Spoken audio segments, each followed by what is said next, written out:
So less than 10 people, what I'd be focusing on is looking at your contracts with your clients, making sure that your revenue is locked in as much as possible if you want to boost your valuation. And have you got it contracted? Is it on subscription? Or are you just if you're doing project after project after project, you've basically got a contact list of clients that you can sell to someone, and that's about it.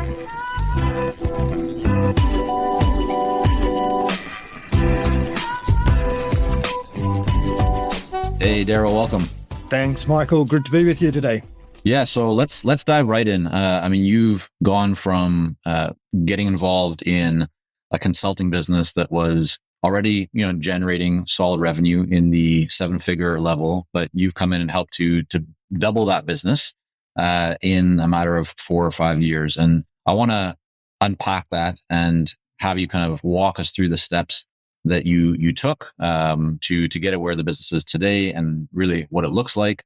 But before we do that, let's kind of go back in time. And I'd love to hear, what were you doing before you got involved in this business, which is really all about, helping business owners to exit their businesses successfully and at higher valuations. But take us back, a step before that. Okay. So a step before that, I was involved in a coaching business. So you may pick up the accent. It's an Aussie background. And I was involved in coaching and consulting with SME businesses. I got into that in 2000. We started building that coaching business and it was pretty successful and we grew. And in 2005, I moved over to the UK with that business with an intention of getting it started and growing it. And, I was going to stay in the UK for 2 years. Here we are, 2024, still here, still loving UK, living just out of Oxford. The coaching business was right at the early days of coaching SME businesses, and I renamed myself of what I was doing over those years. Sometimes I was a management consultant, sometimes I was a coach, sometimes I was a mentor, sometimes I was a consultant, but all the time I was working with SMEs and just sort of helping them to grow. With a corporate background, sort of applying all the different areas of strategic growth to an SME and bringing them to them. After a while, that business, I'd sort of run out of steam with that business and where that business was going. Got out and I went and joined a client for a couple of years. And I don't know what your background and experience is, Michael, but after being self-employed for about 15 years and then going into an employed role, as much as I wanted it to work, it just wasn't the right fit for both of us. So I got out of that and then figured out what was I going to do next. One thing I did learn is that, from the advice and working with others is that selling consulting or coaching and helping business owners with all areas of aspect of their business, it's really hard work when trying to say, I can fix everything and just have a management proposition. And the market has said, look, you really need to narrow in and pinpoint your focus on what your areas of expertise are. And that's when I came upon and thought, hey, look, all of the clients I've worked with are gearing up and someday they want to exit their business. And so I thought, and I saw a lot of them exit their business and they sold their business and they end up having to work some sort of earnout arrangement. And I saw the goalposts move through those earnout arrangements and just thought, that's tragic. It's avoidable. Let's get involved in that. And I know this is sort of a long answer to the short question, but that's sort of how I was thinking about it. And then I started thinking, hey, look, this is what I want to do. And then I remembered my colleague, my old business partner in Australia through that coaching business. I'd met him 20 years earlier and knew that he'd started in exit planning. So got in touch with him and said, do you want to bring the brand over to the UK? And that's how we got things going over here. You have a unique perspective, right? Most of the people that I speak to on the podcast here, they're founders of their consulting business. So Craig had already founded this, years earlier, had taken it to 7 figures in revenue, right? As a kind of a consulting business for helping businesses to become kind of exit ready or planning for that exit. You came in and, as I mentioned earlier, right, helped to double the business in terms of where you are today. Can you talk to me about what were the first things that you did? Because when you come to a new market, right, you're taking from Australia, let's say to the UK, in some ways, it's like starting from scratch, although there are assets and learnings of what was working and what wasn't. But Could you share with everyone, what did you do? What did that first kind of, 90 or 120 days look like once you decided to bring it over to the UK? It was a case of, well, the first 90, 120 days, we were bootstrapping it and we're still bootstrapping it. So we're growing through our own funding. We're funding it ourselves. The first thing was getting our heads clear around, hey, look, how much do we just go out and is it just sort of grafting and just going and approaching our network and going, hey, look, we've had some contact over the years. Looking at my LinkedIn contacts, and people that I'd worked with in the past and just done the general consulting and gone, look, when we were working together in the past, we looked at this, but we neglected this stuff over here, the exit planning, getting the business ready for exit. We didn't touch that. How's the timing now? Do you want to look at it? And by the way, if you start doing that early, your business will be more valuable. For that instance, if you just get approached out of the blue, because everyone talks about, I want to sell my business, I want to plan my business, and they're hoping that one day someone will just approach them out of the blue and offer a bag load of cash. But whenever that happens, if the business isn't exit ready, the people go their separate ways. And when you scratch below the surface, it's always, well, it just wasn't the right timing and we weren't ready. And when you start asking a few more questions, what you really realize is that the person who made the approach started sniffing around and said, this business is just too big of a risk at the moment for me. I'm moving on. I'll go find another opportunity. So Darryl, let me just ask you for a moment here. So just to clarify, it sounds like the first step that you took once you brought the kind of the brand over to the UK was to reactivate your network, to go out to people that you were already connected with and to say, hey, have you thought about, preparing for a potential exit? Have you thought about ways to increase the value of your company? Instead of just kind of waiting for the potential down the road, if you start thinking about that earlier, you can actually significantly increase your chances of success, but also increase the chances of the value being higher of your business, right? If you decided to choose it later on. Am I kind of summarizing that accurately? Yeah. And the big anchor that I keep working on is, hey, look, let's avoid, if you're ready in advance, you can remove the risk of having to do an earnout. Because let's face it, the statistics show that entrepreneurs and earnouts are like oil and water. They just don't mix. And so just to also clarify for anyone who may not understand what an earnout is, this is when the buyer will essentially, let's just say they're going to acquire a business for $10 million. They might say, we're going to pay you cash $5 million, but the other $5 million is going to be paid to you over a period of X number of years. You still need to be working as the founder, right, or key person inside of that business for, let's say, an additional 3 years, and they'll give you part of that $5 million each year over those 3 years, or you have to hit some certain metrics, right, over those 3 years in order for you to get the remaining $5 million. Is that an accurate way of kind of describing it? Yeah, that's the gist of it. And it's, by the way, we're buying the goalposts and we reserve the right to move them once we own them, which is where all the risk is. Yeah. And so what happened?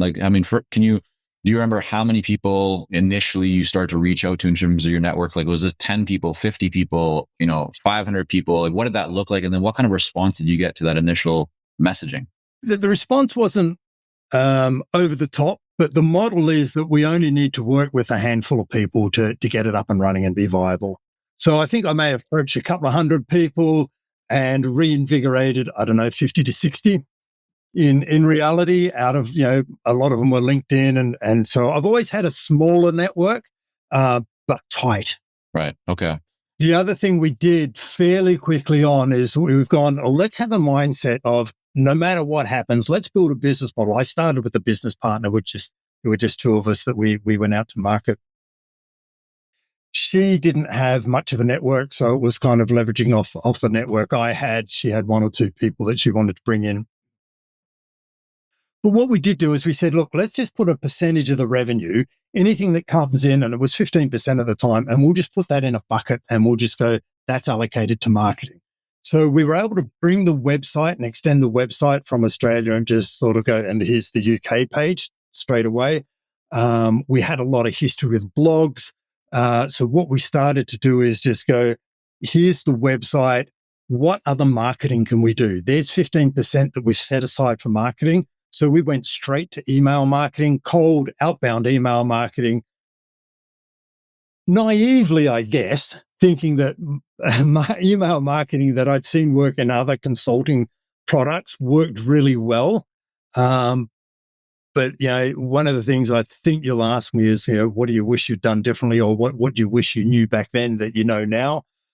Sure, yeah. What I know now is that people see exit planning as important but not urgent. And so does that mean when you did the email marketing that you did not get the kind of response that you would have expected?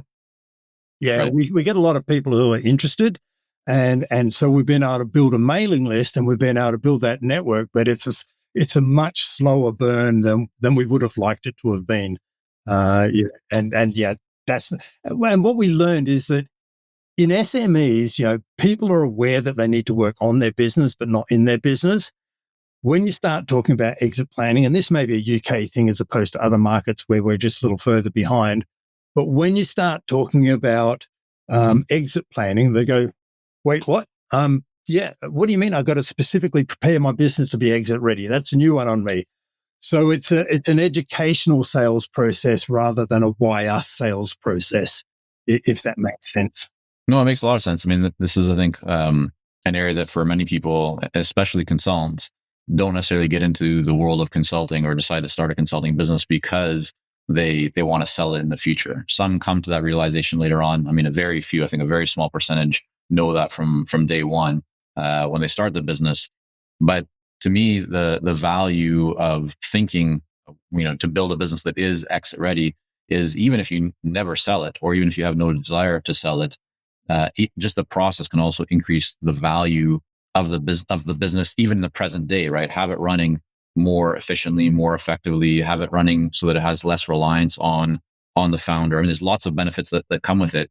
What have you found related to that? Because I think even for those that are working in areas of consulting where, has nothing to do with exit or exit planning, they might be helping their clients with something that is in the mind of the buyer, maybe a nice to have right now, but not a requirement, or not a today thing. Maybe it's a tomorrow or a future thing. So can you talk a little bit about what have you learned about kind of marketing when the product doesn't address something that is maybe immediate, but there's lots of value potentially down the line?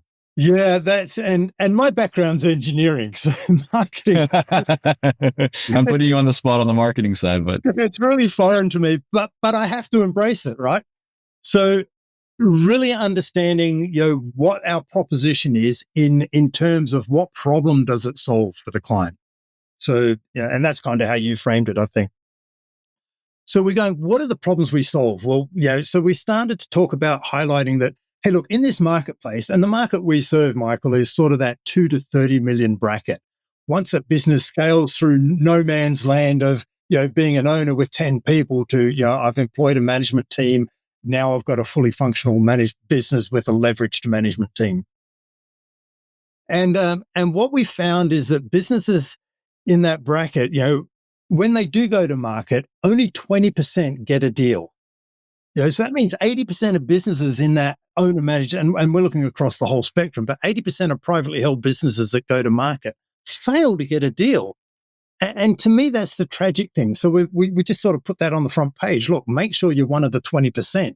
Here's what you can do to de-risk your business and just make sure you're one step ahead of all your competitors. That increases your odds drastically. The other pain point that we really wanted to or have started addressing probably in the last 12 months is just saying, hey, look, and it's touching that point that you were in saying that what we know is that as businesses in that bracket, business is pretty much owner dependent. So how do we eliminate that owner dependence? How do we really secure your business up? And what is there an actual formula to make it easy and a step-by-step guide to remove that owner dependence? What are the key things that we need to do? And it's the classic, let's get a structure, let's get the systems in there, let's figure out what your proposition is, your process, your methodology. And let's introduce those things, but address the owner dependence problem, issue, pain. And by the way, that makes you exit ready and far more attractive to be acquired anyway, and your valuation goes up. Coming back just to the marketing side for one more moment before we go on here, is there anything else that you've found? I mean, you talked about kind of step one was reactivating your network, and that worked to get the business moving. you tried email marketing, which you found initially wasn't the right approach, kind of doing cold outreach to people. But the business has doubled. So what would you kind of attribute that to? What do you think from a marketing perspective or even business development perspective has had the biggest overall impact on helping you to double the business's, revenue? The biggest thing is I guess it's a combination because it's grown across in a couple of different territories as well. And we've all grown up and sharing amongst ourselves. Like we've got, the heads of each territory. We get together monthly and just sort of, what's working for you? What's working for you? Well, I did an event and here's the topic of the event and here's the heading, and it worked really well. And we got this response rate. So having that peer support network with the other territory leaders, whatever we want to call them, has worked really well. We've kept doing the email marketing just to keep building that pipeline. So as a long-term game, a long-term play, because we go, hey, it can be 2 or 3 years. We've launched a scorecard and just going, here's a scorecard to create that more active engagement. And that's just been in the last couple of months. So the results aren't too telling at the moment. But this scorecard, the intention is let's get that active engagement rather than just blasting the marketplace with content and being like everyone else. How can we really stand out a bit more? We do webinars, and the other thing is that it's been the biggest savior is the network. So the outbound email marketing is great for long term, but the clients that convert the quickest are the ones that are introduced through our network of insurance, accountants, and finding us through the website. So are you, do you have an intentional kind of active plan or approach to build that partnership network? So if I'm understanding correctly, Darryl, it sounds like when you run this consulting business, right, which is all around being exit ready and helping to increase the value for an exit, but you're getting leads and opportunities through, as you said, accountants or maybe lawyers, attorneys, insurance. So people that would have access to a customer base that could be your customer base. Is that correct in terms of how you're going about? Okay. And so how are you doing that, or how do you think about that? Maybe just kind of give a quick example or two of maybe how you approach somebody and what that has resulted in. We call them our next door products. And because we talk about this being project management as opposed to pure consulting. So to get exit ready, it's not something one professional can do on their own. You've touched the key ones. We need to make sure that their insurances are properly addressed. We need to make sure their legals and agreements and they've got shareholders agreements at the very minimum. They need to do tax planning. They need to do financial planning, and they want to get ready before they go to a broker or an M&A person that's going to help them get ready. So they're all the next door people that we approached, and we sort of said, well, the way we approach them is one of the things we did, and thinking through it now is I started a podcast myself to about 150 episodes ago. So at the beginning of the pandemic, it's something that's been on the back of my mind for a while, and I couldn't figure out what was the angle. And writing blogs was painful for me, so podcast was the way. And what I found is when I approach people, I've gone, look, what I want to do is approach people who can sort of help those next door type products. So I'd search the web and go, right, who's got a high profile accounting practice near me? Let me have a look and see what sort of products they sell, research them, and then through a LinkedIn connection request, sort of do that connection request with an invite and go, hey, look, looking at your profile, it looks like you could be a good fit for being a guest on the Exit Insights podcast. Worth a conversation. And it was amazing the amount of people that replied to that. And, I'd go, look, I've got a specific story I want to tell. How do we do tax planning? How do we do personal financial planning? How do we build the marketing machine? And go to them with a specific topic. And it's amazing how that opened doors as opposed to the old, what I'll call the old style, which is, hey, you're a next door product. How about we do that old promise of referring and we'll trade referrals. I was offering something of value first, even if it's just a bit of PR to a small audience. I guess that appeals to human nature, doesn't it? That we want to be valued and get our message out there. Yeah, no, it's a very smart approach. I know many people who will leverage a podcast or something like that, writing for a publication, right? To do research, to reach out to potential ideal clients, but in a way that doesn't come across as being salesy. So that's a very wise approach. Can you talk about any challenge? So as you brought this brand over to the UK, I know you've now expanded beyond even the UK and Australia in terms of territories where the brand and company is active. But what was maybe one big challenge, Darryl, that for you, was just like a hard nut to crack, or maybe it's something that you're still kind of working through? But what stands out to you in terms of business growth and getting the business to that next level? It's taken a hell of a lot longer than I thought it would. Is the biggest thing, Michael. We've tried all sorts of things, and where I thought with a niche down product and with a really clear message to the market and knowing exactly who that message was for, and in a way that whatever you do, you could demonstrate the actual value through measuring their valuation and their increase in valuation. You could show the value rather than just feel, feels good. I've enjoyed working with those guys. It feels right. It's still taken a whole lot longer than I sort of thought it would, after so many years of consulting and coaching and growing businesses and helping a lot of clients grow their business. So there was a realization that I may have done things differently. I guess if I'd known that in advance. And why do you think that is? Like, what do you think is the cause of it maybe growing slower than you originally expected? Like, just that your expectations were unrealistic? Is it it's just a tough market, the macro environment? Like, what do you kind of attribute that to? We started in 2019 here in the UK, so just before the pandemic. So the first sort of year and a half was the business landscape was changing. And we just had to adapt to online and do all of our networking online. But everyone was in the same boat there, and the economy. I guess part of it was just my naive expectations of thinking if I really honed down that it would be a whole lot easier than previous products. The other thing was the awareness that there's not an exit planning industry.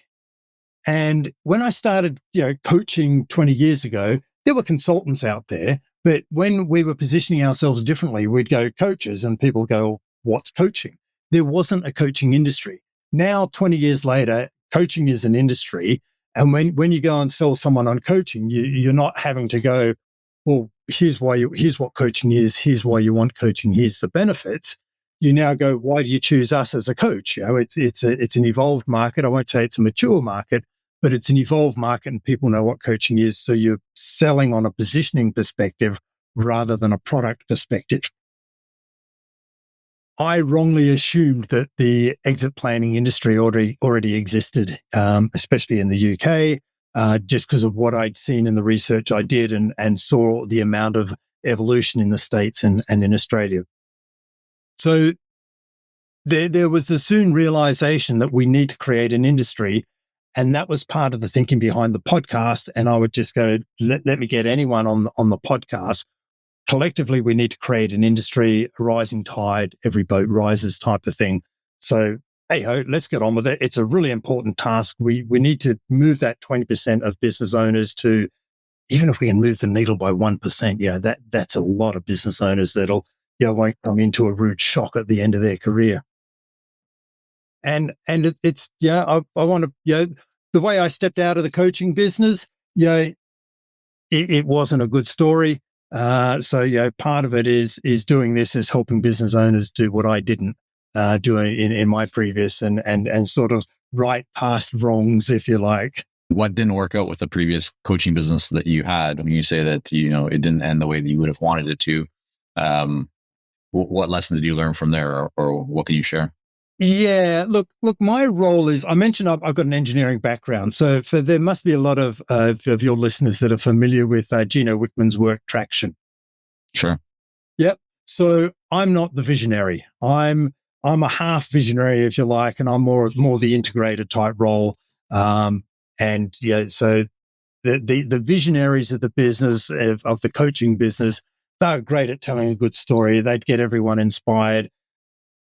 But it was a case of do as I say and not as I do. So we just weren't putting in as much as, the people like myself were trying to put in the required infrastructure for the stage of the business, there was just a lot of, the cobbler shoes are always worn out type of thing. Right. And, things breaking down. Yeah. It just got tiring after a while of banging your head against a brick wall. So, I just moved on, and a few others did as well. So let me ask you about the consulting business owner, and we can kind of maybe break this into a couple of different groups or levels.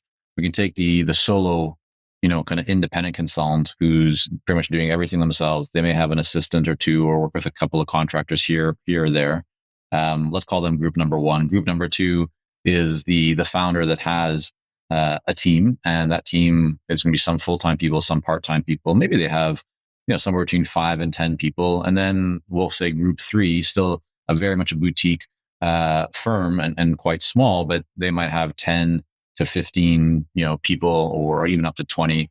I think those that are at the levels of, anywhere from 10 to 20 people, they understand that there's, you're hopefully already shifting a lot of reliance away from the founder. There's systems, there's processes, there's going to be a clear path to creating greater value and, the potential to exit. But just talking about that first two groups, the solo consultant with just some contractors or help, and then the second group that's just, a few people.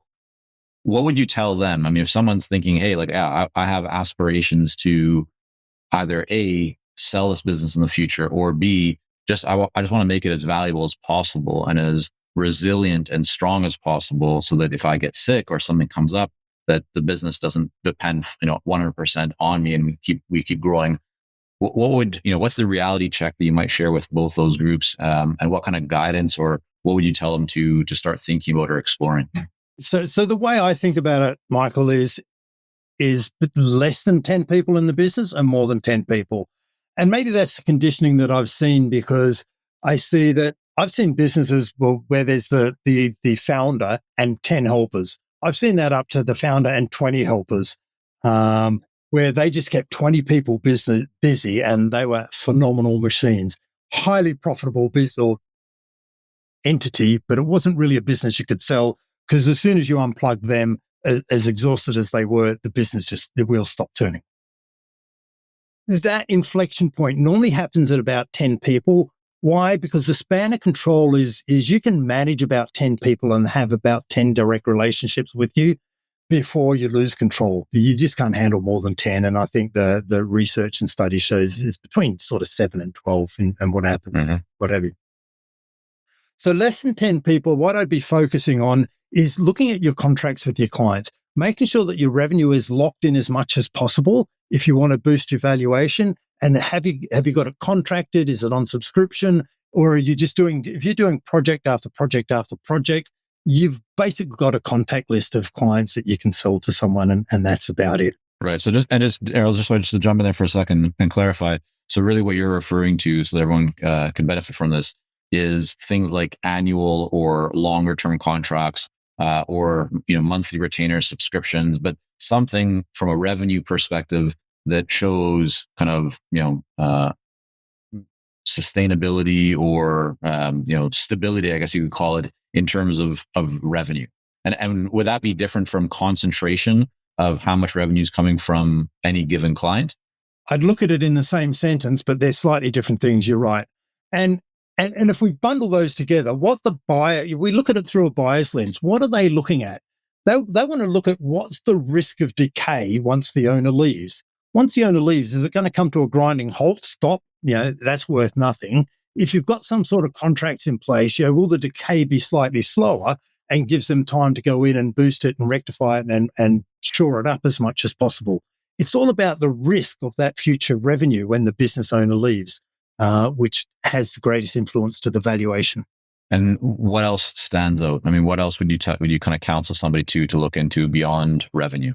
So the first thing I'd look at is revenue and everything about the revenue. Then I'd start looking at the people. Have you got a couple of employees? How well are those employees? Have they got relationships with the clients? Are those relationships spread beyond the owner? But let's face it, owners in a business up to 1 to 10 people, and a lot of those businesses sort of max out and cap out at 10 people because the owners are control freaks.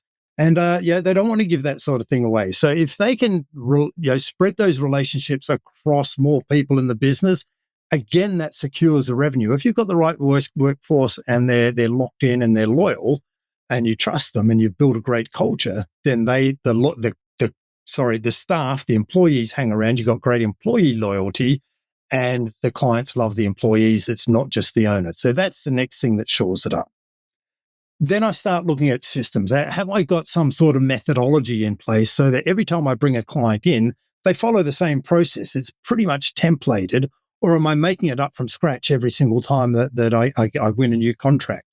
The more systemizing it, the more efficient my back office and my operations are, the less likelihood is that something will go wrong. They're the first three things. After about $1 million in revenue, and depending on where the business is, I start going, okay, can we change those systems? Can we change the business to where what you're offering is especially a service-based business, is no longer a service? Can we change the proposition where people are now buying your methodology? Swallow my tongue. Your methodology, or so we can shift away from buying key people. I want to move away from buying Michael and buying the proposition that Michael sells to me, that package that Michael sells.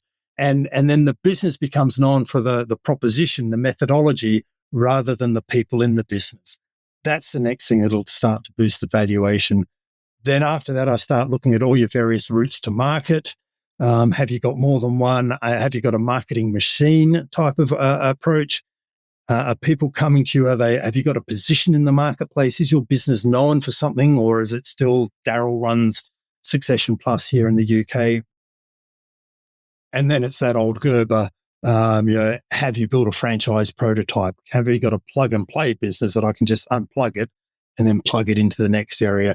And it's, until you get to a £2 or £3 million or $2 or $3 million business that you've got that type of scale that you can replicate. Yeah, no, that's great. I know there's obviously a lot under the hood there, if you will, so that you go deeper into. What changes? I mean, I know you said you work with companies that are typically somewhere between 2 to 30 million in annual turnover. And you just kind of talk through, at the 1 million, the 2 to 3 million level. What about the company who's at the 5 million level or 10 million level? Can you maybe share just a couple of additional considerations for someone who's a little bit further along in their revenue? Yeah. So the key, I guess, inflection points, I touched on this earlier, is that if you're at about a £1 million business, rough rule of thumb is that you allow 100,000 of revenue per employee. That's about 10 people. At that point, you need to start going, okay, to keep growing my business, I need a layer. I can't manage more than 10 people. I need to start appointing managers, some sort of management team. Now, as soon as I start on that track of appointing a management team, I'm really committing to go all the way through from 1 to maybe even 10 mil. If otherwise that gap between 1 and 10 is pretty much no man's land. And what I mean by that is I've got a couple of managers as my business grows, but I'm not getting full benefit from those managers. So those managers aren't what you might call professional managers and only doing management work. They're doing half the time in the management and half the time looking after clients themselves, and they're not fully utilized as managers. By the time you get to a £10 million business, you've got a full-on leadership team. The owners can be a full-on CEO. The leadership team is just the leadership team. They're professional, they're skilled, they're experienced, and they're leveraging all of your investment in infrastructure in there. So if you're going to go past 1 mil, think that I've got to push all the way through to about 10 mil. And there's a big sharp intake of breath for founders. But why I suggest that is because at 1 mil, you got a fairly profitable model. Anywhere in between 1 to 10, it's less profitable.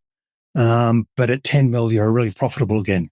There's just one last rule of thumb that might be really interesting for listeners to listen to. It's a rule of thumb, but the rule of thumb says every time you triple the size of your business, you need to rebuild all of your systems and platforms and infrastructure. So the systems I built, and just think of an accounting system, when I first start out as up to £100,000 or 100,000 in revenue, I'm probably going to use an Excel spreadsheet.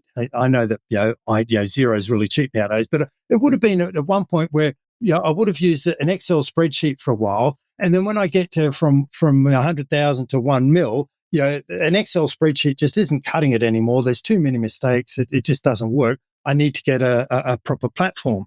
So if you just think of that methodology and just go, what CRM have I got? What sort of staff recruiting system have I got? What sort of, workflows have I got through my business? Have I got the free tools? Am I using paid platforms now? All of those systems need rebuilding every time you triple. So that's from 1 mil, 3 mil, 10 mil, 30 mil, 100 mil. And they're the sort of inflection points where I need to start looking and go, okay, well, maybe I need to relook at those 7 things I touched on earlier of revenue, people, systems, methodologies, etc. I remember for us in our business, when we first got to kind of 7-figure level, and then started to see the requirement that we certainly need to invest in building our systems and the team and profitability or margin. Let's say our margin percentage definitely started to decrease. As we continue to add kind of more millions to that 7-figure level and kind of built to where we are, but the overall dollar amount that the business was generating did increase. The percentage of the margin, right, went down. And for somebody who, whether they're at 500,000 right now or 200,000 or 1 million or 5 million, you kind of talk about this no man's land. And I've heard this before from many people, sometimes with slightly different figures, that like the 3 to 5 is especially common where challenges come up. But regardless, right, it's in that kind of a range. Some people might hear that, Darryl, and go, well, then like, why? That just sounds really hard. Why go there? Why not just kind of stay where I am at, call it 1 million or sub 1 million, have a very highly profitable business? What do you tell people is or are the benefits of making the investments of time, energy, potentially lower margin to get to that other side where you can actually start to maybe reap greater rewards? It's a really good question, because I get that can be just sort of really take the wind out of your sails when someone sits here and says, well, if you're going to go past 1, you've got to go all the way to 10. And you go, hang on a second, it's taken me 10 years to get it to 1 mil. Like I've invested my life to get it there. What the hell are you saying, Darryl? So yeah, I get it. So it would depend on their age and their energy before I say anything, because as you pointed out, to get past 1, you will increase your revenue and your profitability percentage is likely to go down, but the absolute number's probably going to go up. So when I talk about no man's land, I'm just talking about the profitability from a percentage perspective. So just be aware of that, and be aware of what you're going through as a business owner, and just go, look, this is at 1 mil. It's a really good, from a percentage perspective, profitability wise. I'll increase my profit, my absolute number, as I go from 1 to 10. But if I really want to get to that peak profitability again, just be aware that it's a 10 mil investment. Now, if I'm aware of that from a strategic perspective, I go, okay, so how do I get there? What's the fastest way I get there? Well, Darryl's talked about systems positioning, methodology, the right people systems. Now, I haven't touched on funding or M&A yet. But that's another great way. Once you're really clear about your proposition and what your difference is in the market, then you can go out and you can be a little more focused around what you're acquiring, rather than a spray and pray approach of just going, well, there's another consulting business, they're management consultants, I'll bring them in, and now we're doubled in size, and phew, that'll just create a whole lot of stress. Yeah, I mean, it's a fascinating topic because there's just so much that goes into it, and it's not one of these things that you just plug in today and you're off to the races tomorrow. It does require a lot of thought and planning and consideration. And I think for me, what I've always enjoyed about business is that there's no one way to do things. Someone Totally might be listening to this saying, I have a $500,000 solo consulting business, or I'm doing 600,000 or $250,000 or whatever. I mean, money's just one part of it, but they might be in a great place, loving life. And then others might be in a place where they go, I'm working myself, to the bone. I'm at capacity. I know I don't want to be the bottleneck anymore. I don't want to be everything to be fully reliant on me, or I want to be able to make a greater impact. There's so many reasons to grow and scale the business and to make those investments for the longer term, even though there are challenges that you're going to have to kind of work through. So Darryl, first of all, I want to just thank you for coming on here today, sharing some of your journey. I know there's a lot more that we haven't touched on. For those that want to learn more about you, about your company, everything you have going on, where's the best place for them to go? If you see my name on the screen there, that's probably the first and easiest because I'm the only one in the world with that name. So Darryl Bates-Brownsword, you'll find me. LinkedIn is where I hang out the most. The Exit Insights podcast is there's another easy name to find me. And the website of the business is Succession Plus. So that's succession.plus. And so there's a really easy way to find us there. All right. We'll link all up in the show notes. Darryl, again, thanks so much for coming on. Thanks, Michael. It's I've really enjoyed been a bit therapeutic sharing some of those things.